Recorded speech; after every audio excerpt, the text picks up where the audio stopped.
Setiap daun, setiap aroma ada cerita yang tersimpan.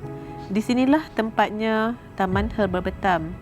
Bukan sekadar taman, ia adalah warisan alam yang kami jaga.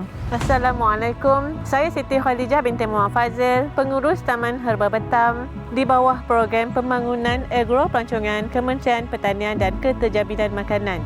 Di sinilah bermulanya kisah kejayaan Taman Herba Betam.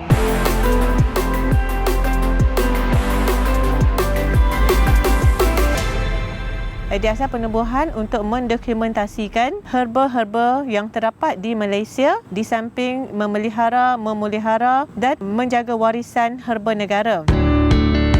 Bila dapat tahu tentang program pembangunan agropelancongan yang dianjurkan oleh Kementerian Pertanian dan Keterjaminan Makanan, saya terus mohon melalui bahagian pembangunan industri tanaman Putrajaya. Dari situlah nampaknya banyak perubahan. Alhamdulillah, setelah menerima peruntukan daripada pembangunan agropelancongan, kami berjaya menaik taraf 2 buah bangunan, iaitu bangunan pemprosesan herba dan inapan Taman Herba Betam. Di samping itu juga kita berjaya membangunkan fasiliti dataran parking, laluan pejalan kaki, laluan refleksologi, tandas awam, tandas orang kurang upaya, bilik persalinan, surau dan pelbagai lagi fasiliti yang terdapat di Taman Herba Betam.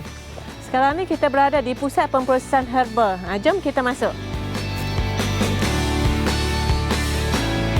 Ini adalah antara produk-produk yang dihasilkan di Taman Herba Betam seperti shower gel, hot roll dan pelbagai lagi produk.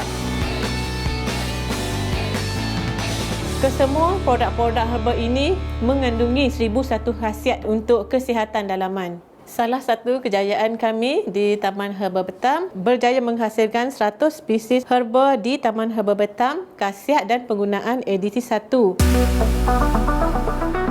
Di sini juga terdapat pelbagai ekstrak herba yang mana tujuannya untuk sebagai pameran dan juga pembelajaran bagi pengunjung yang datang ke galeri herba. Hasil daripada peruntukan yang diperolehi, taman kami berjaya memohon My2KA Malaysian Tourism Assurance daripada MOTEC. Kita dapati terdapat peningkatan pengunjung yang mana setiap tahun lebih kurang 70,000 pengunjung daripada pelbagai lapisan masyarakat, petani, penyelidik, pelancong luar dan dalam negara ke Taman Herba Betam. Dengan sokongan KPKM ini, kami bukan sekadar menaik taraf tempat, kami juga menambah nilai kepada pengalaman.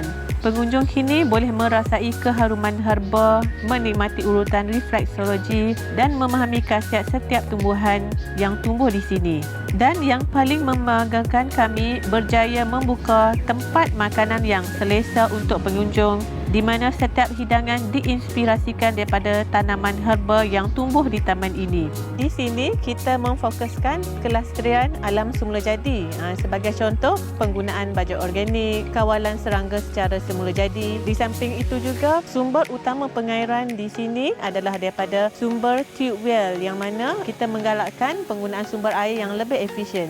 Terima kasih Kementerian Pertanian dan Keterjaminan Makanan KPKM kerana sentiasa percaya dan menyokong usaha kecil ini. Bantuan melalui program pembangunan agropelancongan telah memberi nafas baharu kepada taman ini.